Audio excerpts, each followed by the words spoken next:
No ar, o programa 10 Minutos sobre informação direta sem perder tempo. Eu sou o Vitor Luiz Leite, aluno do terceiro período do curso de Cinema, e no programa de hoje recebo o geógrafo Leandro Levi para falar sobre as enchentes que vêm acontecendo pelo mundo. 10 minutos sobre. 10 minutos sobre. 10 minutos sobre. 10 minutos sobre.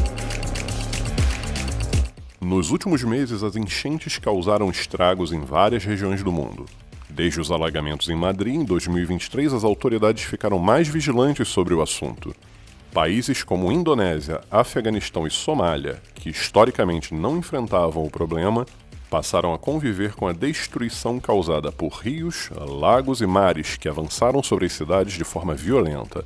No Brasil, o exemplo mais recente foi o do Rio Grande do Sul, onde regiões inteiras ficaram praticamente submersas. Professor, você poderia nos explicar quais têm sido as principais causas das enchentes que vêm acontecendo ao redor do mundo? As enchentes, elas são fenômenos naturais. A gente tem o ciclo da água acontecendo na superfície terrestre, em alguns lugares com mais veemência, em outros lugares com menos. Só que o rio, os corpos d'água que estão nos continentes, eles naturalmente mudam de nível. Consequentemente, eles acabam transbordando e acabam fazendo com que o seu transbordamento faça com que a sua margem seja uma margem agricultável, por exemplo.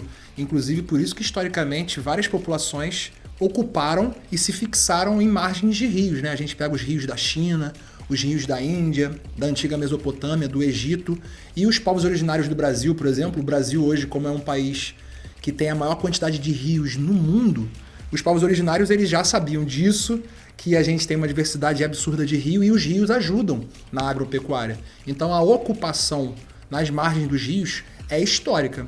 Só que os rios eles inundam as suas margens, principalmente os rios de planície. Como é o caso aqui da nossa cidade, o Rio de Janeiro, está numa planície costeira cheias de rios de planície. E os rios de planície eles tendem a inundar quando chove muito na sua nascente, que é o caso do Rio de Janeiro. O problema é que quando as nossas cidades elas começaram a se desenvolver e a se espacializar, elas não levaram isso em consideração. Parece que era o rio que tinha que se adaptar à cidade. Tanto que a cidade do Rio de Janeiro tem vários rios que foram retificados. Rios que eram meandrados, ou seja, cheios de curva, eles foram retificados porque precisava passar ali alguma avenida, algum condomínio precisava ser construído e o rio cheio de curva ele estava atrapalhando o desenvolvimento da sociedade. E hoje a gente vê essa falta de adaptação, falta de harmonia com a natureza sendo materializado nas enchentes. Como eu falei no início, a enchente é um fenômeno natural. Porém, com a nossa escolha de ocupação do espaço, a gente catalisou, a gente aumentou o poder delas. Hoje, com as grandes chuvas do novo normal climático que está sendo posto com essas mudanças climáticas, a tendência é que a gente passe cada vez mais por esse fenômeno chamado enchente, que acaba fazendo com que as pessoas percam seus bens e até mesmo a sua vida. Quais são as diferenças nas políticas de gestão de enchentes entre países desenvolvidos e em desenvolvimento? Então, os países desenvolvidos, ditos países centrais, eles com certeza tiveram um processo de urbanização, o processo de saída das pessoas do campo em direção às cidades, naquele êxodo rural, como por exemplo a Inglaterra. Esse processo de urbanização da Inglaterra ele foi um processo mais lento, menos concentrado e mais planejado. Quando a cidade ela é mais planejada, ela consegue absorver melhor esses fenômenos, como, por exemplo, a enchente. Agora, quando a gente vem para a periferia do mundo capitalista, dos países que a gente diz que é em desenvolvimento, esses países eles não tiveram uma urbanização planejada. Pelo contrário, quando a gente pega, por exemplo, o nosso país como exemplo, o Brasil teve uma urbanização muito concentrada no eixo Rio-São Paulo, muito concentrada no tempo também no meio do século XX. Em 3 décadas a gente tem 30 milhões de pessoas saindo do campo e vindo para Rio e São Paulo. E Rio e São Paulo hoje, principalmente, vivem o processo que a gente chama de macrocefalia urbana, que é a cidade que cresceu de forma desordenada, mal planejada. Então, a gente vê materializado essa diferença no caso das enchentes quando as cidades conseguem absorver, tem infraestrutura para passar por esses processos ou não tem. Como, por exemplo, as cidades europeias, elas sofrem muito menos com esse processo do que as cidades da América Latina, por exemplo. E quais são as principais estratégias de recuperação e reconstrução que devem ser adotadas pelos países que sofrem com as enchentes? Eu vou trazer aqui um exemplo, já vou começar minha fala com um exemplo, que é o exemplo das cidades esponjas que estão acontecendo na China. A China, ela é pioneira nas adaptações e mitigações frente a esses novos normais climáticos. E as cidades esponjas são cidades que estão trocando o seu uso e cobertura do solo. Nas cidades brasileiras, por exemplo, a gente tem o solo totalmente impermeável.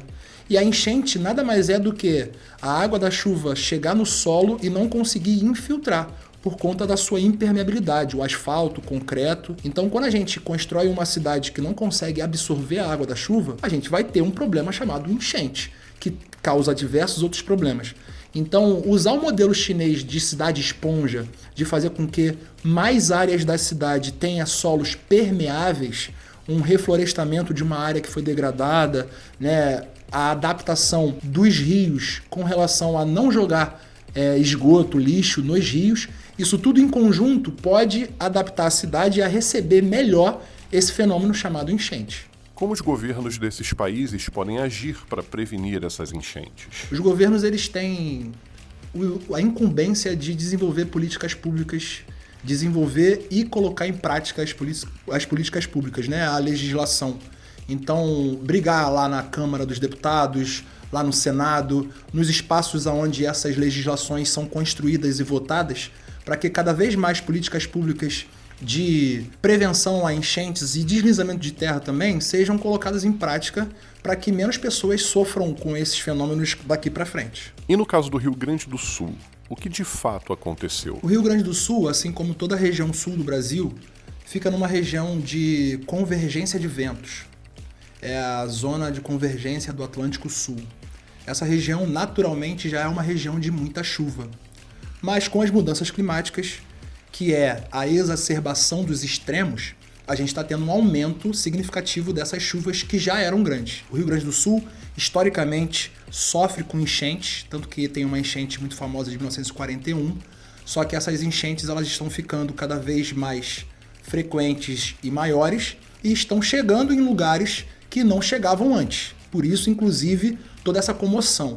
E essas chuvas que têm acontecido agora, elas foram avisadas lá no relatório Brasil 2040, que é um relatório que foi encomendado pelo governo Dilma em 2015 e foi engavetado pelo governo Dilma e foi rasgado pelos dois governos posteriores, o Temer e o Bolsonaro. E o relatório, quando ele vem à tona agora, ele mostra que em 10 anos o Rio Grande do Sul ia ter um aumento de 15% no seu índice pluviométrico. Isso é um aumento de chuva sem precedentes na área do Rio Grande do Sul e em 10 anos seria o ano que vem, 2025. Então essas chuvas elas foram previstas, foi uma escolha política não fazer nada para que essas chuvas fossem absorvidas da melhor forma. Não é que dava para fazer com que elas não acontecessem, mas sim dava para fazer com que as pessoas que morreram não morressem. Essa é a grande diferença. E a região sul, a região de Porto Alegre, é uma região que converge diversos rios.